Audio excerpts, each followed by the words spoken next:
момент наладить отношения как-то, значит, развязывать узел на Кавказе.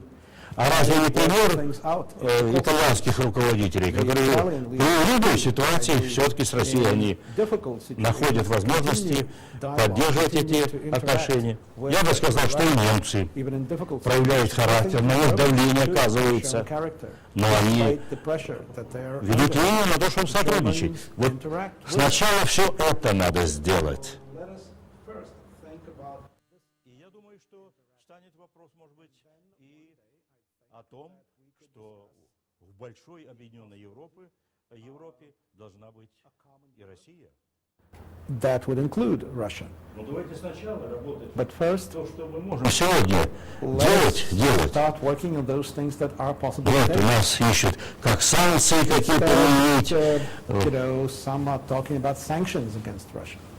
Я должен сказать, это вызывает огорчение. Это несерьезная политика. Это несерьезная политика. Политики, которые понимают вот этого, что Европа должна идти к объединению и очень активно сотрудничать, я должен сказать, таким политикам сейчас не место в европейских структурах. Да и национальных структурах не нужны. Сейчас получается, знаете что? Был Ельцин после распада Союза, и был Ельцинская эпоха, которая закончилась печально для России.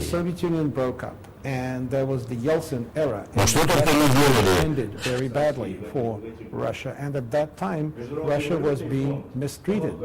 The International Monetary Fund was issuing instructions to the Russian government what the government should be doing. What is that monetary fund? Why is it issuing instructions to Russia? Cooperation is a good thing. Working with Russia is a good thing. But giving orders to Russia and replacing governments in Russia, that's the minimum for the Russian nation. And it slows down real change in Russia. I was watching during all the leaders of Western countries when they went to Russia, they signed over to Yeltsin. They applauded Yeltsin while Russia was really lying their backs. And at that time, in Russia, the Russian people saw that the West wanted the kind of Russia that was kind of suffocating. Now that Russia is no longer suffocating, now that Russia is Eurasia, now that Russia is Martian holding, and this is a kind of nation that leaders said it's time to organize, to prepare the horses, but then there is no stopping it. And at this time, our Western partners and friends seem not to like it. They seem not to like Russia formulating its national interests, defending its national interests. That's strange. They want Russia to be lying on the ground, to be a kind of mat, but that will not happen. Where we really see real mutual understanding and cooperation, things go very well. So that's what we need. At the most difficult time, during the Cold War, Russia never, ever let Europe down, let any European country down in terms of delivering natural resources, in terms of delivering oil and gas. We always did that. So it's not just talk, it's not just those fears that are being exaggerated today.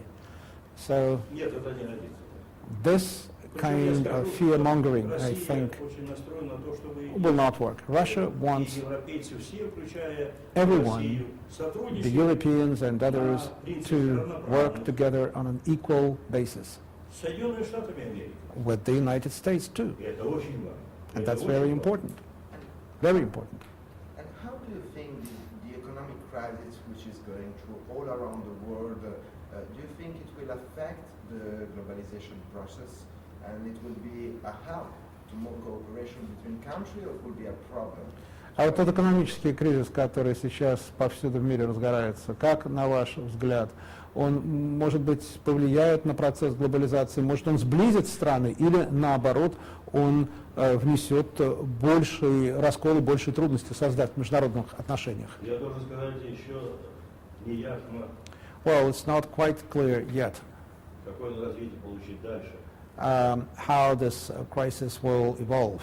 Хорошо, если удастся все-таки Let us hope that с теми проблемами, которые возникли. the world will be able to cope with the new problems that have emerged. Немало рассуждений, But и, there is also наверное, some talk, есть and there must be, I think, аргументы в a этих grain of truth in того, that что talk, этот that кризис может this привести crisis could really будет тяжелым последствиям.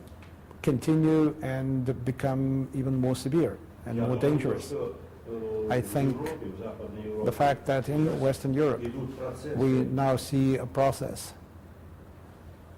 обсуждений, диалогов, of coordinating причем государства policy, не of dialogue between не nations, бросает на произвол судьбы финансовых of структур, а пытается вместе the с governments ними trying решить to проблемы. help the financial institutions to solve their problems. I think this is good. This is a good example.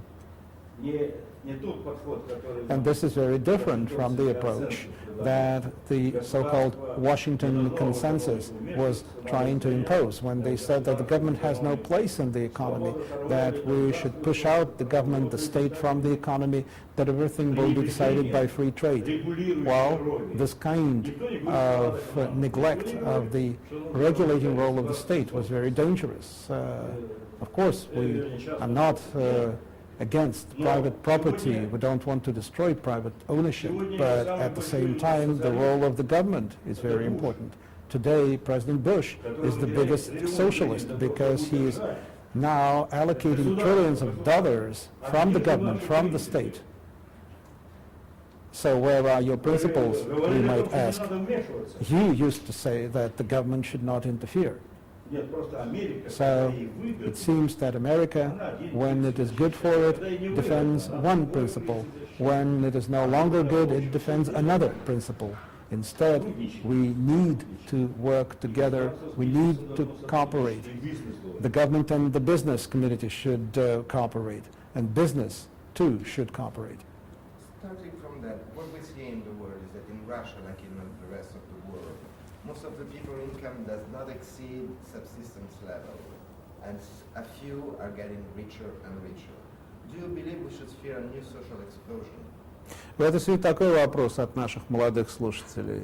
В России, как и в других странах, огромное число людей живут на уровне выживания. В то же время небольшая прослойка людей становится все богаче.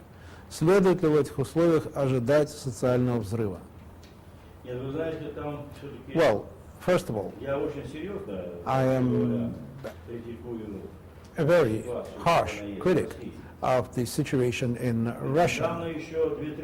Until recently, 2/3 of the people in Russia were living in great hardship.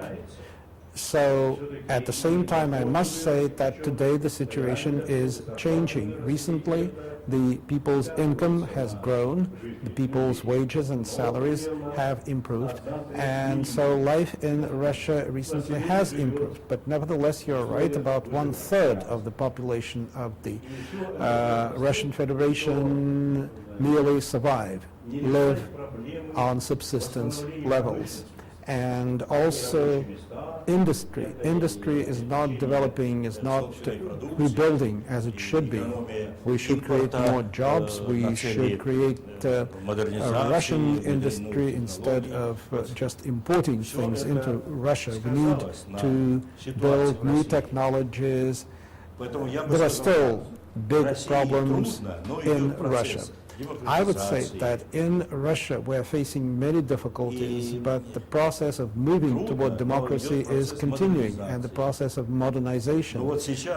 It's a difficult process, but it is continuing. But this financial crisis, I think, will be a big blow.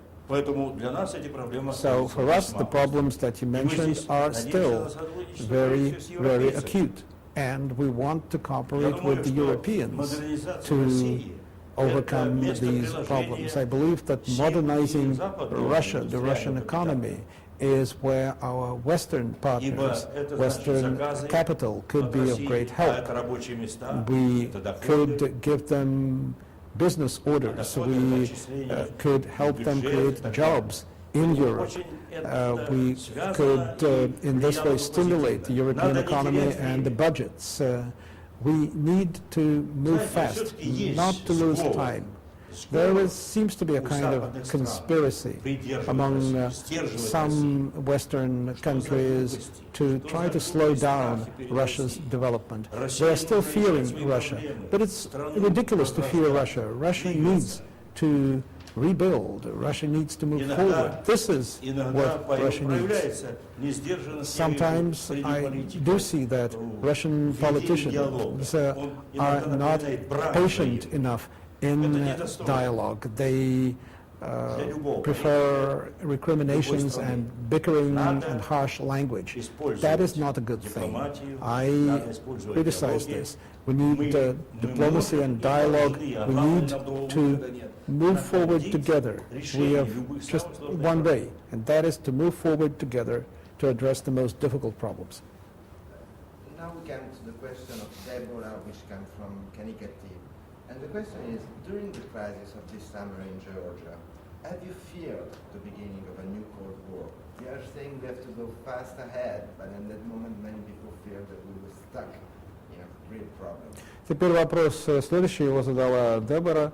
Во время недавнего кризиса этим летом, связанного с Грузией, опасались ли вы, что начинается новая холодная война? Вот вы сказали, надо идти быстрее вперед, но тут-то казалось, что наоборот мы будем отброшены назад в холодную войну. Я не думаю, что сейчас стоит вопрос о том, что Well, I don't think нам that угрожает right война, now we are facing the threat of a горячая или war, холодная.